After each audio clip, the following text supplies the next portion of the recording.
তেওঁ কিমান কৰিব নোৱাৰে, সদায়তো ডেটে দি থাকে 1 জানুৱাৰীৰ পৰা আৰম্ভ কৰিম, 1 ডিচেম্বৰৰ পৰা আৰম্ভ কৰিম। অখিল গগৈ বৰ্তমান ফেচবুক কৰে আৰু ফেচবুকত তেওঁৰ বিৰুদ্ধে কোনোবাই কমেণ্ট দিলে সেই মানুহকেইটাৰ লগত ডিজিটেলি তেওঁ কাজিয়া পেচাল কৰে।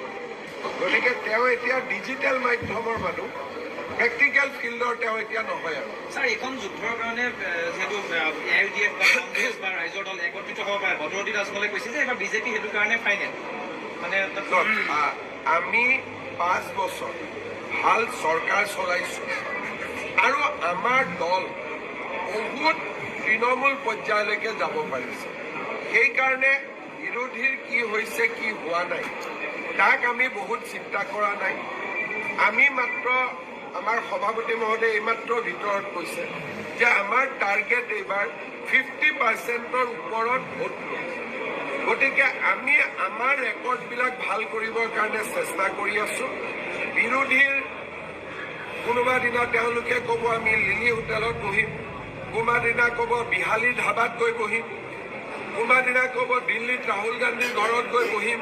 গতিকে তেওঁলোকৰ যদি যেনেকৈ মই অখিল গগৈ কৰা ফেচবুকবিলাক চাওঁ, ৰাতি চব কাম শেষ কৰি গা পা ধুই খোৱাৰ আগতে অখিল গগৈ মই ফেচবুক লাইভবিলাক চাওঁ। কাৰোবাক জহনী বুলি গালি পাৰে, কাৰোবাক কিবা বুলি গালি পাৰে, ৰাতিটো ভাল টোপনি যায়। গতিকে ৰিক্ৰিয়েশ্যনৰ কাৰণে আকৌ কয় এইবিলাক পাহৰি গলি নেকি, অমুক কৰিলি নেকি। বৰ্তমান ৰাতি কাৰোবাৰ যদি পৰিবাৰত কণ্ডল লাগিছে, ল'ৰা ছোৱালী নিজৰ ভিতৰত কাজিয়া লাগিছে, ক'ৰবাত অফিচত টেনশ্যন হৈছে, ক'ৰবাত মালিকৰ লগত টেনশ্যন হৈছে, ক'ৰবাত অফিচৰ বছৰ লগত টেনশ্যন হৈছে, ক'ৰবাত ভায়েক ককায়েকৰ মাজত টেনশ্যন হৈছে, বৰ্তমান অসমত আটাইতকৈ ডাঙৰ মেডিচিন হৈছে ৰাতি অখিল গগৈৰ ফেচবুক চোৱা।